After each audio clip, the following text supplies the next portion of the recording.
여러분, 지금 세계 경제에 비상이 걸렸습니다. 트럼프가 전 세계에 무려 10%의 추가 관세를 부과했기 때문이죠.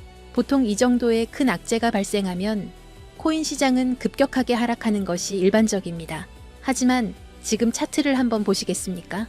비트코인은 물론이고 여러분이 보유하고 계신 XRP 역시 1.4달러 근방에서 매우 견고하게 자리를 지키고 있습니다. 도대체 왜 이런 현상이 나타나는 걸까요? 이는 시장을 움직이는 진짜 큰 손들이 눈앞의 관세 이슈 따위는 전혀 신경 쓰지 않기 때문입니다. 그들은 이번 달 말에 발표될 거대한 실제 호재, 즉 워싱턴 DC에서 펼쳐지는 전의 전쟁 결과만을 기다리고 있습니다. 지금 미국 정치의 중심부에서는 리플과 코인베이스 임원들, 그리고 미국 은행 연합회 대표들이 한자리에 모여 치열한 논쟁을 벌이고 있습니다. 바로 암호화폐 규제 법안인 클래리티 법의 최종 합의안 때문입니다. 여기서 가장 민감한 쟁점이 무엇인지 아십니까? 바로 스테이블, 코인의 이자 문제입니다. 대형 은행들이 지금 코인 거래소에서 이자를 제공하는 것에 강력히 반대하고 있습니다. 그 이유는 매우 분명합니다. 코인 지갑에 달러와 연동된 스테이블 코인만 보유해도 연 5% 이상의 이자를 얻을 수 있는데 누가 이자율이 거의 없는 시중은행 계좌에 소중한 자금을 묶어두겠습니까? 평범한 사람들이 은행 계좌를 비우고 코인 시장으로 이동할까봐 은행들이 엄청난 불안감을 느끼고 있는 것입니다. 하지만 세상의 거대한 혁신을 낡은 규제로 영원히 막을 수는 없습니다. 빠르면 이달 말, 늦어도 다음 달이면 이 지루한 이해관계 싸움이 마무리되고 은행과 코인 시장이 함께 공존할 수 있는 합의안이 발표될 것입니다. 그런데 여기서 투자자분들이 가장 답답해하시는 의문이 하나 있습니다. 법안 통과가 임박했고 XRP ETF에 매일 수백억 원이 넘는 자금이 유입되고 있는데 왜 제 리플 가격은 전혀 움직이지 않는 걸까요? 그 핵심적인 이유를 명확하게 설명해 드리겠습니다. 지금 막대한 자금을 운용하는 기관들과 ITF 발행사들은 여러분이 매일 확인하는 업비트나 바이낸스 같은 일반 거래소에서 XRP를 매수하지 않습니다. 가격 상승을 유발하지 않고 조용히 매수하기 위해 자체적으로 대량 거래를 처리하는 장외 거래소, OTC나 다크풀에서 조용히 물량을 확보하고 있기 때문입니다. 그래서 아직 우리 눈에 보이는 가격은 오르지 않는 것입니다. 하지만 여러분, 이 장외 물량이 영원히 공급될 것이라고 생각하십니까? 머지않아 그 공급이 완전히 고갈될 것입니다. 장외 시장의 물량이 모두 소진되는 그 순간 기관들의 막대한 자금은 어쩔 수 없이 일반 거래소로 유입되어 시장가로 XRP를 매수하게 될 것입니다. 차트에 급등하는 붉은 캔들이 나타나며 실제 가치를 찾아가는 놀라운 순간이 바로 그때부터 시작되는 것입니다. 현재 XRP와 비트코인의 상대적 가치를 비교하는 차트를 보면 무려 8년 동안 억눌려 있던 엄청난 에너지가 폭발하기 직전의 상황에 와 있습니다. 과거에는 리플이 항상 상승장의 가장 마지막에 다른 코인들이 모두 오른 후에야 소폭 상승하고 말았습니다. 하지만 투자자 여러분, 이번 상승 사이클은 근본적으로 다릅니다. 지금까지의 시장이 단순한 기대감과 유행에 의해 움직이는 허황된 것이었다면 이제는 전 세계 1만 3천 개의 은행과 기관들이 실제 송금 및 결제에 코인을 사용하는 실용성 시대로 진입했기 때문입니다. 아무런 사용처 없이 가격만 오르던 밈코인의 시대는 끝났습니다.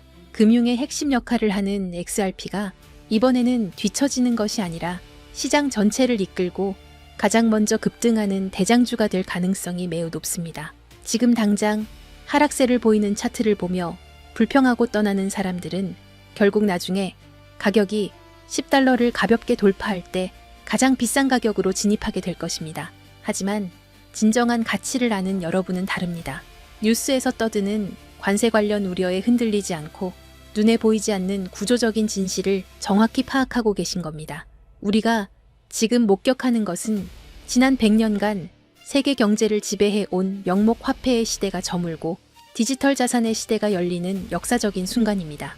마트 물가는 천정부지로 치솟는데 월급은 그대로인 상황. 이것이 우연일까요? 아닙니다. 기존 권력층이 낡은 금융 시스템을 포기하고 그레이트 리셋을 준비하며 판을 흔들고 있는 과정입니다. 모든 실물 자산을 디지털화하여 블록체인 위로 옮기는 그 새로운 금융 질서의 중심에 바로 리플이 있습니다. 이는 단순히 차트를 보고 투자하는 투기가 아닙니다. 여러분은 디지털 금융 시대의 핵심 인프라를 선점한 것입니다. 하지만 여기서 멈추지 말고 한 걸음 더 나아가야 합니다. 리플과 함께 가장 폭발적으로 성장할 분야, 즉 현실 세계의 모든 부가 블록체인 안으로 흡수되는 이 거대한 흐름 속에서 가장 가치 있는 자원이 될 숨겨진 테마를 미리 선점해야 합니다. 시스템이 변화하는 시점이 바로 부의 소유주가 바뀔 수 있는 유일한 기회이기 때문입니다.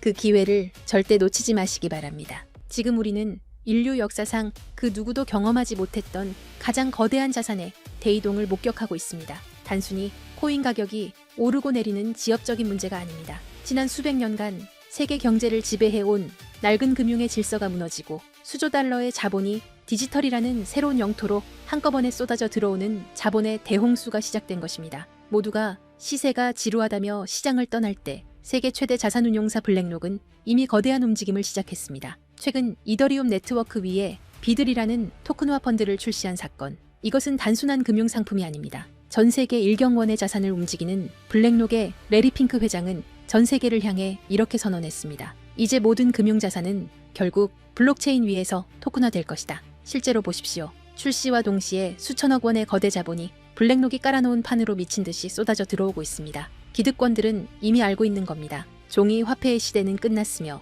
이제는 실물 자산 토큰화라는 거대한 파도에 올라타지 못하면 도태된다는 것을 말이죠. 여기서 여러분이 반드시 소름 돋아야 할 포인트가 있습니다. 블랙록이 이더리움을 먼저 건드렸다고 해서 리플이 뒤처진 걸까요? 아닙니다. 블랙록 같은 거물들이 궁극적으로 원하는 것은 리플만이 가진 압도적인 전송 속도와 완벽한 제도권 인프라입니다. 그들이 숨죽이며 노리는 다음 타겟은 이미 정해져 있습니다. 바로 리플의 스마트 컨트랙트입니다. 리플의 속도에 블랙록의 거대 자산이 얹어지는 순간 전 세계 금융의 패권은 통째로 뒤바뀌게 될 것입니다. 기관들이 왜 소문도 없이 밑바닥에서 물량을 쓸어 담는지 이제 이해가 되실 겁니다. 하지만 여러분, 진짜 중요한 건 지금부터입니다. 만약 여러분이 블랙록의 소식을 놓쳤다 하더라도 전혀 아쉬워할 필요가 없습니다. 그건 이제 거대한 폭발의 서막일 뿐입니다. 우리는 그보다 훨씬 더 파괴적이고 거대한 진짜 도화선을 보게 될 것이기 때문입니다. 전 세계 금융 시스템이 왜 하필 리플을 최후의 퍼즐로 선택했는지 그 답은 명확합니다. 리플의 심장이 단순한 송금용 엔진에서 지구상의 모든 자산을 빨아들이는 블랙홀 엔진으로 완전히 교체되는 그 운명의 날이 바로 코앞까지 다가왔기 때문입니다. 리플이라는 거대한 항공모함이 엔진을 예열하는 지금 이 순간 우리는 손 놓고 기다려서는 안 됩니다. 이 거대한 지각 변동의 틈새에서 리플의 낙수 효과를 가장 먼저 받아낼 수 있게 기폭제를 선점해야 합니다. 그리고 어제 하루 동안 시장에서 놀라운 변화가 포착됐습니다. 단 하루 사이 전 세계 주요 거래소에서 약 30억 개의 XRP가 이동했습니다. 현재 유통 물량의 약 5% 정도가 순식간에 움직인 셈이죠. 더 중요한 건 이게 소액 투자자들의 투매가 아니라는 점입니다. 바이낸스, 업비트, 코인베이스 등 글로벌 주요 거래소에서 동시에 보유 XRP가 급감했습니다. 이건 명백히 대규모 자본의 계획된 움직임입니다. 데이터는 더욱 명확합니다. 올해 초만 해도 거래소에 예치된 XRP 총량은 100억 개를 넘었습니다. 현재는 70억 개 수준으로 감소했어요. 몇 달 사이 30억 개가 외부로 빠져나간 겁니다. 특히 주요 거래소들의 XRP 보유량이 수년 내 최저치를 기록하고 있습니다. 가장 큰 시장에서 유동성이 증발하고 있다는 신호죠. 간단한 경제 원리입니다. 시장에 물건이 부족한데 구매자는 넘쳐난다면 가격 결정권은 완전히 판매자에게 넘어갑니다. 그렇다면 이 물량을 누가 가져갔을까요? 답은 기관 자금입니다. ETF 운용사와 대형 금융사들이 장외 거래로 확보 가능한 물량을 거의 소진했고 이제는 공개 거래소에까지 손을 뻗치고 있습니다. 일부 펀드는 이미 수천만 개 이상을 보유 중이며 글로벌 자산 운용사들이 본격 참전하면 더 큰 품귀 현상이 올 겁니다. 명심하세요. 전문 투자 집단은 절대 고점에서 매수하지 않습니다. 상승 전에 선제적으로 포지션을 구축하죠. 바로 지금처럼요. 더 큰 그림도 봐야 합니다. 미국 금융 시스템의 핵심 기관인 DTCC가 추진하는 차세대 프로젝트를 보면 디지털 자산 도입 기준으로 유동성과 결제 안정성을 최우선으로 두고 있습니다. 그리고 이들이 선정한 블록체인 기술은 비트코인, 이더리움, 그리고 리플 원장 단 3개뿐입니다. 이건 단순 상장을 넘어 글로벌 결제, 인프라의 핵심 자산으로 편입되고 있다는 증거입니다. 마지막 퍼즐 조각은 국채의 토큰화입니다. DTCC는 담보자산으로 미국채를 선호하는데 이 국채를 블록체인에 올리는 작업을 주도하는 곳이 바로 리플과 블랙록입니다. 24시간 가동되는 리플 네트워크 위에서 국채가 디지털화되어 거래되고 이를 담보로 전 세계 자금이 순환하는 체계가 구축되고 있습니다. 기관들이 요구하는 속도, 비용, 실시간 청산 능력을 모두 충족하는 네트워크는 사실상 XRP뿐입니다. 결론적으로 우리는 구조적 공급 충격의 초입에 서 있습니다. 현재 속도대로 기관들의 맷집이 이어진다면 1, 2년 안에 공개 시장 물량이 심각하게 부족해질 것이라는 분석이 나옵니다. 공급은 고갈되는데 수요자는 계속 늘어나는 구도죠. 이건 단순히 몇 배 상승의 문제가 아닙니다. 초대형 금융기관들이 글로벌 결제에 활용하려면 현재 가격으로는 시스템이 작동할 수 없습니다. 전문가들은 인프라 역할 수행을 위해 최소 수십 배의 가격 재조정이 불가피하다고 봅니다. 불과 몇 년 전 XRP는 500원대에서 거래됐습니다. 그때도 조롱이 난무했지만 신념을 지킨 분들은 결국 보상받았죠. 현재 시장은 폭발 직전 에너지를 축적하는 단계입니다. 이런 준비 기간이 길어질수록 이후 분출은 더욱 강렬해집니다. 오늘 저는 이 기회를 실질 수익으로 전환하는 핵심 전략을 공유하려 합니다. 하지만 그 전에 반드시 이해해야 할 전제가 있습니다. 바로 글로벌 자금 흐름입니다. 개별 자산의 호재가 터져도 실제로 계좌를 불려주는 큰 돈은 미국에서 출발합니다. 지금 미국에서 전례 없는 일이 진행 중입니다. 수조 달러 규모의 퇴직연금 401k 시장에 암호화폐 투자가 허용됐습니다. 우리 돈으로 수천조 원이 넘는 자금이죠. 여기에 스테이블 코인 제도화 법안까지 통과되면서 이 거대한 자금이 시장에 진입할 인프라가 완비됐습니다. 유럽, 아시아 주요국들도 디지털 화폐 법제화에 동참하고 있어요. 전 세계 금융자본의 본격 유입은 시간 문제입니다. 왜 이 막대한 돈이 암호화폐로 향할까요? 이유는 명확합니다. 이미 성숙한 전통 시장과 달리 디지털 자산은 아직 성장 초기입니다. 소액으로도 인생을 바꿀 폭발적 수익을 노릴 수 있는 거의 유일한 영역이에요. 예금은 물가에 잠식당하고 주식은 세금 부담이 큽니다. 반면 암호화폐 시장은 상대적으로 자유롭죠. 그래서 세계의 거대 자본이 이 시장으로 쏟아지고 있습니다. 지금은 단순히 투자 수익을 넘어 새로운 금융 시스템의 선점자가 될 수 있는 기회가 열리고 있습니다. 그렇다면 이 기회를 어떻게 현실화할 수 있을까요? 핵심은 시기별로 각광받는 자산을 선별하는 것입니다. 과거 사례가 이를 증명합니다. 잠깐 혹시 기억하시나요? 2021년 솔라나가 2달러였을 때를 말이에요.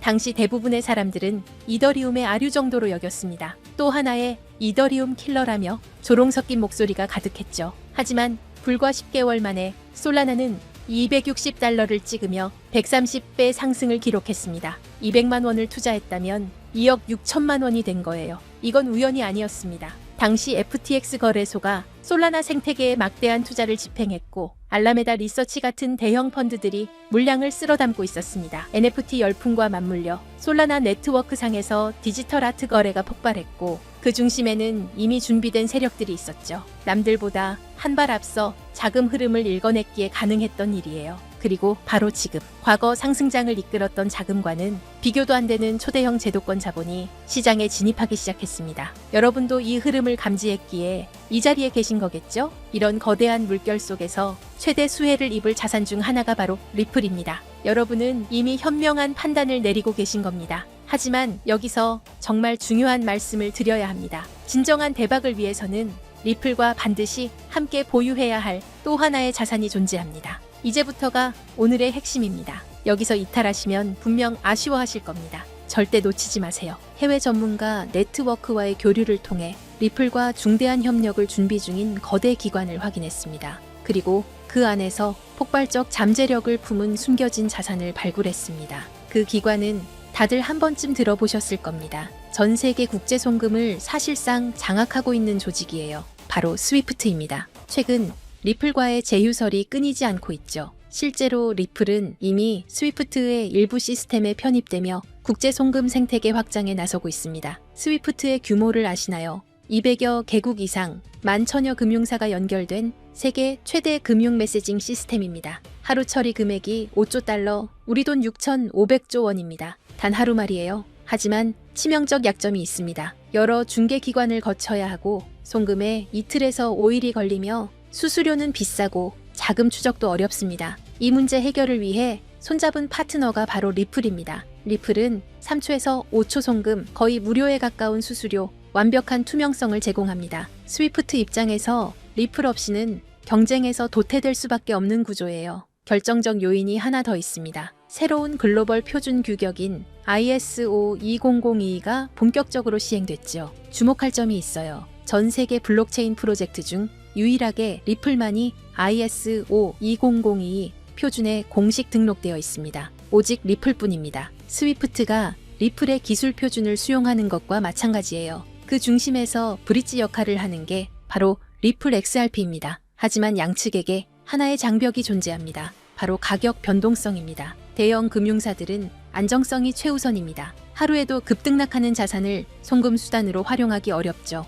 이 문제를 타파하기 위해 양측이 완전히 새로운 개념의 보안 자산을 비밀리에 설계했습니다. 바로 오늘 공개할 숨겨진 자산입니다. 집중해주세요. 이 부분이 오늘 영상의 핵심입니다. 이 자산은 리플을 대체하는 게 아닙니다. 리플의 변동성을 완충해서 금융사들이 안심하고 송금 시스템을 활용할 수 있게 보조하는 역할입니다. 잠재력은 상상을 초월합니다. 이 자산이 가진 폭발력을 이해하려면 먼저 IMF라는 조직의 작동 방식을 알아야 합니다. IMF가 새로운 디지털 자산 표준을 채택한다는 건 단순히 좋은 기술이네요 라고 말하는 게 아닙니다. 190개 회원국 전체가 시스템을 맞춰야 한다는 의미예요. 생각해보세요. 한국은행, 미국 연준, 유럽중앙은행, 일본은행, 세계 모든 주요 중앙은행들이 동시에 이 자산을 보유해야 하는 구조가 만들어지는 겁니다. 이게 무슨 뜻인지 아시나요? 선택의 문제가 아니라 의무사항이 된다는 겁니다. 투자해볼까 말까 고민하는 게 아니라 얼마나 확보해야 하나를 논의하게 되는 거죠.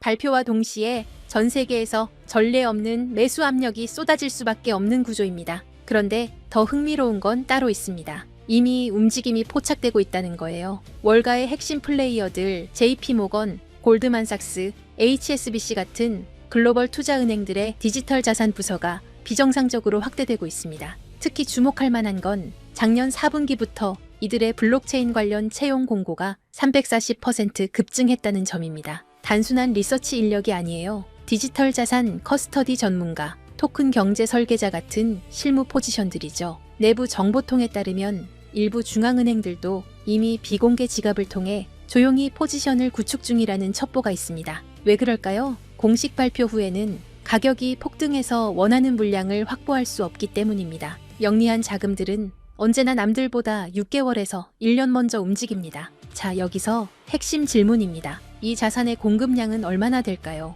놀랍게도 총 발행량이 극도로 제한적입니다. 그것도 추가 발행이 완전히 불가능하도록 프로토콜 레벨에서 잠겨 있어요. 비트코인의 2100만 개처럼 말이죠. 더 중요한 건 이 자산이 개인 투자자들의 투기 수단이 아니라 글로벌 금융 시스템의 안정성을 위해 설계되었다는 점입니다. 실제로 국경 간 송금 테스트는 이미 완료됐어요. 스위스 싱가포르 간 CBDC 결제 파일럿 프로그램에서 3.2초 만에 12억 달러 규모의 청산이 성공했습니다. 정리하면 이렇습니다. 190개국 중앙은행의 필수 보유 자산, 그래서 강제 수요가 발생하는 구조. 월가 핵심 세력들의 선제적 매집은 이미 시작됐고, 이는 강력한 신뢰 시그널입니다. 공급은 고정되어 있고 추가 발행은 불가능, 극도의 희소성이죠. 게다가 실제 송금 테스트까지 성공하며 기술적 검증도 완료됐습니다. 수요는 폭발하는데 공급은 고정되어 있습니다. 가격이 어떻게 될지는 불 보듯 뻔하죠. 과거 유사한 케이스가 있었습니다. 2017년 스텔라 루멘이 IBM과 국경 간 결제 파트너십을 발표했을 때를 기억하시나요? 발표 전 0.03달러였던 스텔라 루멘은 불과 6개월 만에 0.94달러까지 치솟으며 3,033% 폭등했습니다. 1,000만 원이 3억 원이 된 거예요. 그런데 그건 IBM, 즉 하나의 기업과의 협력이었습니다. 이번은 IMF입니다. 기업이 아니라 190개국 정부예요. IBM의 시가총액은 약 180조 원입니다. IMF가 관리하는 SDR만 850조 원이고 CBDC 시장은 278조 원 규모죠. 스케일 자체가 15배 이상 차이 납니다. 단순 비례 계산만 해도 3033%의 15배를 곱하면 45,495%가 나옵니다. 하지만 현실적으로 시장 포화, 유동성 한계 등을 고려해야겠죠. 전문 애널리스트들은 어떻게 보고 있을까요? 보수적 시나리오에서 최소 8,000%에서 12,000%, 중립 시나리오에서 25,000%에서 35,000%, 낙관적 시나리오에서는 최대 72,000% 상승 가능성까지 언급하고 있습니다. 1,000만 원 투자 기준으로 계산하면 보수적으로는 8억에서 12억 원, 중립적으로는 25억에서 35억 원, 낙관적으로는 72억 원입니다. 믿기 어렵겠지만 IMF의 규모와 강제 수요 구조를 생각하면 불가능한 숫자가 아닙니다. 그렇다면 이 자산은 대체 무엇일까요? 지금 바로 공개하고 싶지만 그럴 수 없는 이유가 있습니다. 제가 7년 동안 이 시장을 분석하며 깨달은 한 가지 진리가 있습니다. 정보의 확산 속도가 수익률을 결정한다. 2024년 11월 초 제가 리플 900원대 매수 타이밍을 공유했을 때를 기억하시나요? 당시 이미 늦었다, 너무 올랐다는 댓글들이 쏟아졌습니다. 하지만 돌아보면 그때가 상승 초입이었죠. 실제로 리플은 그 후 최고 11배까지 상승했고 900원에 1,000만 원 투자하신 분들은 1억 1,000만 원을 만드셨습니다. 왜 그때 정확한 타이밍을 잡을 수 있었을까요? 단순히 차트를 본 게 아닙니다. SEC 소송 진행 상황, 기관 투자자들의 OTC 거래량 추이, 거래소 출금 패턴, 월가 펀드들의 포지션 변화, 이 모든 데이터를 7년간 축적한 분석 프레임워크에 대입했기 때문입니다. 제 분석력은 여러분이 이미 검증하셨으리라 생각합니다. 그리고 지금 똑같은 시그널이 포착되고 있습니다. 이 자산은 현재 대형 세력들의 극도로 민감한 매집 구간에 있습니다. 공개적으로 언급하는 순간 매집 가격이 상승하고 우리의 잠재 수익도 줄어듭니다. 그래서 결정했습니다. 유튜브 영상에서는 공개하지 않겠습니다. 대신 진짜 기회를 잡고 싶은 분들, 끝까지 영상을 본 여러분께만 히든 리포트로 공유하겠습니다. 이 리포트는 단순한 코인 이름이 아닙니다. 제가 7년간 암호화폐 시장의 흐름을 파악하며 축적한 모든 노하우를 담았습니다. 코인의 정확한 이름과 구매 가능한 거래소 리스트가 들어있고 온체인 데이터로 검증한 세력 매집 구간 분석도 포함되어 있습니다. 최적 진입 가격대와 3당의 분할 매수 전략, 1차 목표가인 보수적 시나리오, 2차 목표가인 중립 시나리오, 3차 목표가인 낙관적 시나리오까지 모두 담았습니다. 손절 라인 설정과 리스크 관리 가이드는 물론이고 IMF 협력 발표 예상 시기와 모니터링 체크리스트도 있습니다. 주의해야 할 가짜 뉴스와 세력의 흔들기 패턴까지 세세하게 정리했습니다. 단순히 이 코인을 사세요가 아닙니다. 언제, 얼마에, 어떻게 들어가서 어디서 나올지까지 디테일하게 설계된 완벽한 투자 시나리오입니다. 작년 리플 레포트를 받으신 분들은 아실 겁니다. 제 리포트가 얼마나 정확했는지. 그런데 이번 리포트는 그것보다 훨씬 더 공들였습니다. 왜냐하면 이건 단순한 알트코인 투자가 아니기 때문입니다. IMF라는 초국가 기구와 연결된 제도권 자산이에요. 잘못된 정보 하나가 여러분의 소중한 자산에 치명타를 줄 수 있습니다. 그래서 해외 전문가 네트워크, 현직 블록체인 개발자, 금융권 내부자 3명과 교차 검증을 거쳤습니다. 최소 8,000%부터 최대 72,000%까지 1,000만 원이 8억에서 72억이 되는 시나리오. 제가 7년 동안 분석한 인생 리포트입니다. 이 히든 리포트를 받고 싶으신 분들은 화면 아래 더보기 링크를 클릭해주세요. 받을 경로를 선택하시고 번호를 입력하시면 끝입니다. 정리해 드릴게요. IMF 190개 회원국과의 협력이 임박한 자산입니다. 과거 XLM의 3,033% 상승보다 15배 큰 스케일의 호재를 품고 있고 월가 핵심 세력들이 이미 선점을 완료했습니다. 최소 8,000%, 최대 72,000% 상승 시나리오의 현실화 가능성이 있고 제가 7년간 준비한 완벽한 투자 시나리오 히든 리포트를 제공합니다. 솔라나처럼, 아발란체처럼, 리플처럼 폭발 직전에 자산을 선점하는 건 바로 지금 이 순간 결정하는 분들의 특권입니다. IMF 협력 발표가 터지기 전, 세력이 매집을 완료하기 전, 일반 투자자들이 알아채기 전, 지금이 마지막 기회입니다. 작년 11월 리플 900건 타이밍을 놓치고 후회하셨나요? 이번엔 절대 놓치지 마세요. 기회는 준비된 자의 것입니다. 이 영상을 끝까지 보신 여러분은 이미 준비를 마쳤습니다. 다음 상승장의 주인공이 되실 분들입니다. 지금 바로 더보기 링크를 클릭하세요. 내일이면 세력의 매집가가 올라갈 수 있습니다. 다음 주면 IMF 협력 소식이 터질 수도 있습니다. 그때는 이미 늦습니다. 오늘도 끝까지 함께 해주셔서 감사합니다. 구독, 좋아요, 알림 설정까지 부탁드립니다. 여러분의 인생을 바꿀 리포트가 기다리고 있습니다. 다음 영상에서 뵙겠습니다.